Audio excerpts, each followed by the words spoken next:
Olá, criptomaníacos! Ontem o governo dos Estados Unidos divulgou os dados sobre a inflação e ela veio alta. A inflação veio acima da expectativa do mercado. Isso gerou uma forte queda nos mercados ditos de risco. Por quê? Porque a tendência de cortes na taxa de juros, algo que joga dinheiro para dentro da economia, se torna menor. Se a inflação está alta, o governo não tem incentivo para jogar dinheiro no mercado. Muito pelo contrário, ele quer remover a liquidez do mercado para evitar essa inflação, que tem como consequência aumento de preço de produtos e serviços. Sendo assim, vimos o Bitcoin bater uma mínima na data de ontem de 94 mil dólares. Eu tenho certeza que na sua cabeça pipocou uma pergunta. Será que a alt-season foi pro brejo? Nesse vídeo eu quero te apresentar o golpe da inflação. O uso que o governo faz de indicadores econômicos, como por exemplo a inflação, para controlar o mercado. Geralmente, a divulgação dos dados de inflação dos Estados Unidos está atrelado ao fundo do poço do Bitcoin. Bate fundo do poço exatamente no dia da divulgação e nos dias seguintes o preço dispara. Políticos são cruéis, mas eu sei que você aí, atrás dessa tela de celular, tem bom coração. Então deixa o like e se inscreve no canal, caso ainda não seja inscrito. Vamos começar o vídeo com este gráfico na tela que mostra um cenário pessimista em relação à inflação. Note que ela cresceu pelo quarto mês consecutivo. Após vários e vários meses de queda na inflação dos Estados Unidos, olha aqui, de março do ano passado até setembro do ano passado, a gente viu a inflação cair de 3,5 para 2,4. A partir de então, ela vem crescendo mês a mês. 4 meses seguidos de crescimento. Saiu de 2,4, já está em 3 nessa divulgação de ontem. Isso aqui indica uma clara tendência de aumento na inflação e, como eu citei no início do vídeo, isso faz com que o governo pise no freio. Ao invés de ele continuar cortando taxa de juros e jogando dinheiro para a economia, para acelerar a economia, ajudar o país a crescer, ele faz o contrário. Ele tenta pisar no freio e falar, não, tira dinheiro do mercado para a gente segurar esse aumento de preço. E a consequência imediata dessa divulgação é isso que estão vendo na tela, né? O Bitcoin saindo dos 97 mil dólares e caindo imediatamente nesta barra vermelha imensa até os 94 mil dólares. O que poucas pessoas vão te dizer é que de setembro para cá, justamente quando a inflação começou a crescer mês a mês, toda vez que tivemos a divulgação da inflação nos Estados Unidos, ela marcou o fundo do poço local. Na tela, vocês têm essas datas da divulgação marcadas nas linhas tracejadas brancas aqui na vertical. Estão vendo? Então aqui nós temos setembro, tá vendo? Olha que marca um fundo do poço. A partir daí o que acontece? O preço do Bitcoin entra numa tendência de subida. Depois passamos para outubro, aqui está a divulgação da inflação nos Estados Unidos, fundo do poço, e a partir de então o preço dispara na sequência. Passamos para novembro, aqui está a divulgação da inflação e, como vocês podem ver, marca um fundo local e a partir de então acontece uma disparada forte no preço. Passamos para dezembro do ano passado, aqui está a divulgação da inflação, mais uma vez fundo local e a partir dela disparada no preço. Janeiro desse ano, olha só onde foi a divulgação da inflação, mais ou menos fundo local, né? E a partir de então acontece uma disparada forte no preço do Bitcoin, levando ele dos 92 até bater na alta histórica dos 109 mil dólares. E agora, mais uma vez, como vocês podem ver, estamos num fundo aqui, né?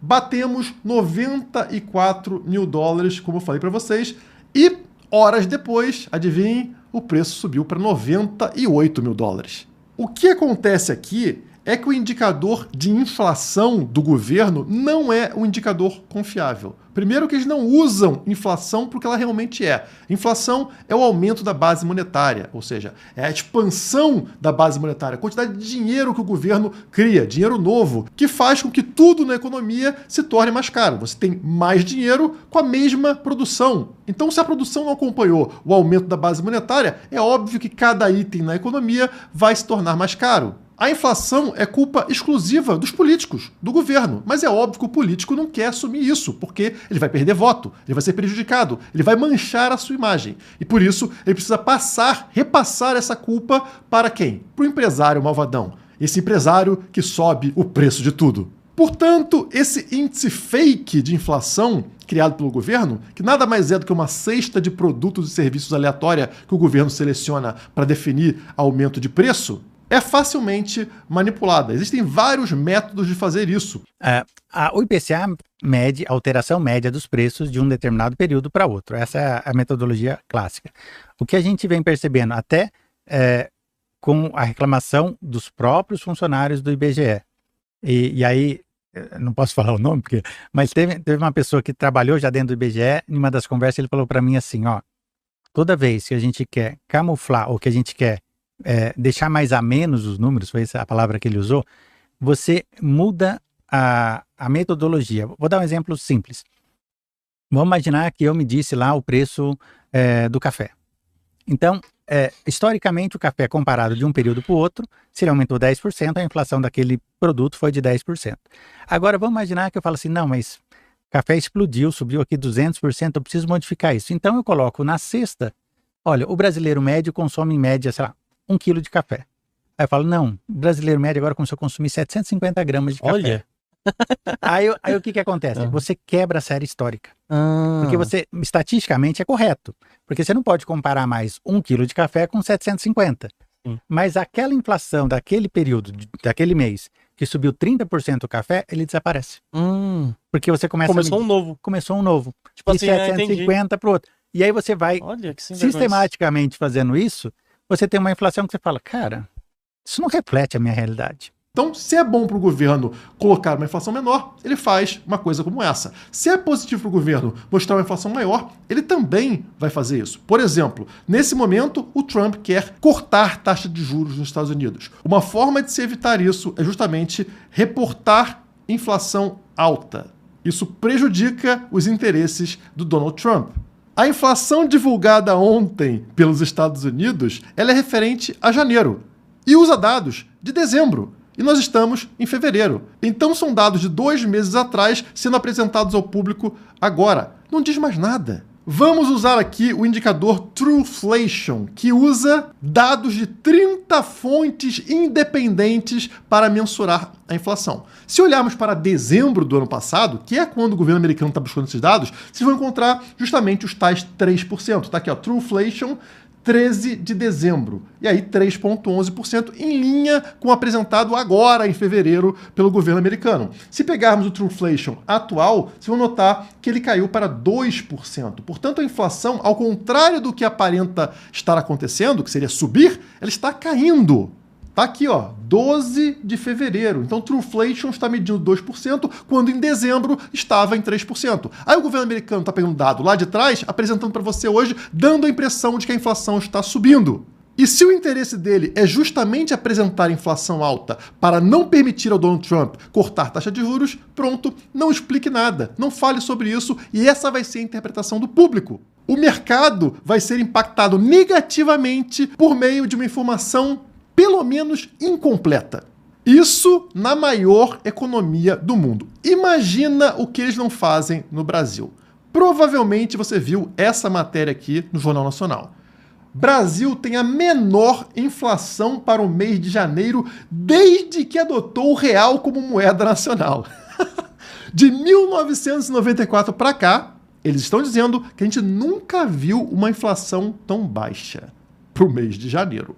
Você deve ir no mercado, deve ir no posto de gasolina, deve fazer compras por aí.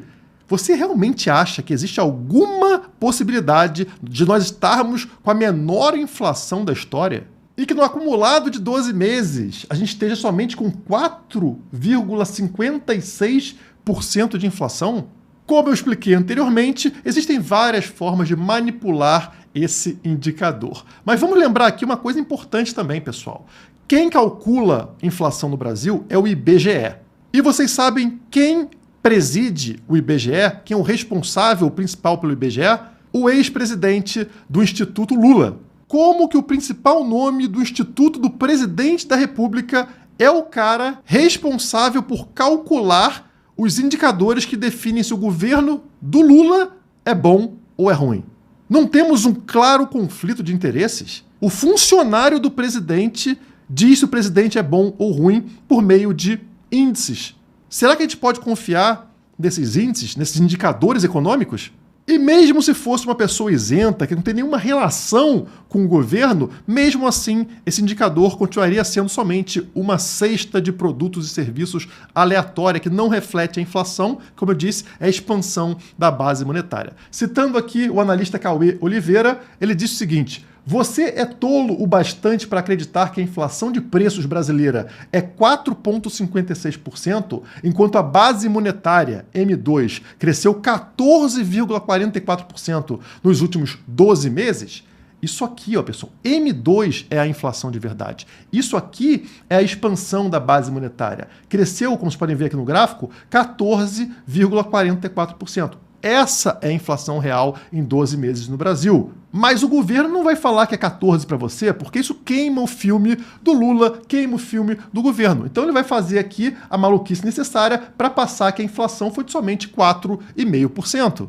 E são esses índices sem sentido que fazem com que a grande massa entre em pânico quando a inflação é divulgada. Isso que explica por que sempre na divulgação da inflação a gente vê um fundo do poço para o Bitcoin. As pessoas vão lá, vendem os seus Bitcoins e, na sequência, aqueles que são um pouco mais espertos, que têm informação interna de que a inflação realmente não é essa, compram os seus Bitcoins, fazendo o preço disparar. E agora nós temos uma concorrência ainda maior, porque governos estão entrando na história. E de quem que eles vão ter que comprar os bitcoins? Talvez você pense que os governos irão comprar das grandes empresas, dos ETFs. Não, amigo, não. Dá uma olhada no gráfico na tela. Na verdade, praticamente 70% dos bitcoins existentes estão na mão de indivíduos, pessoas, eu e vocês aí, 70% dos bitcoins. Aqui está o grosso do Bitcoin. Vocês podem ver que perdidos tem 7,5%, ETFs tem 6%, Satoshi ficou com 4,6%, empresas 4,4%, governos somente 1%. Isso significa que se o governo quiser expandir essa quantidade, aumentar, criar reserva estratégica de Bitcoin, ele não vai comprar de quem tem 4%, ele vai ter que comprar de quem tem 70%. E quem tem 70%? Indivíduos, vocês aí. E será colocando medo em você com dados manipulados, como por exemplo de inflação, que o governo vai te fazer trocar o seu Bitcoin precioso pela porcaria da shitcoin estatal, dólar, real, euro. Quando, na verdade, você deveria questionar o seguinte: se a moedinha que eu uso está com a inflação maior, ou seja, o governo está descontrolado, imprimindo mais dela sem nada que eu possa fazer, isso não é uma razão maior para eu migrar para o Bitcoin? Para eu parar de usar essa porcaria e usar o Bitcoin, que tem uma inflação controlada e conhecida? Você sabe exatamente quantos Bitcoins entram no mercado desde o seu nascimento até o último dia que teremos mineração? É óbvio, pessoal. Se a tua moeda está com mais inflação, maior o motivo de você migrar para o Bitcoin. Mas as pessoas ainda não pensam assim. Elas ainda pensam com a cabeça do mercado tradicional. É justamente o Bitcoin que te salva da inflação, que a gente pode chamar aqui de imposto invisível.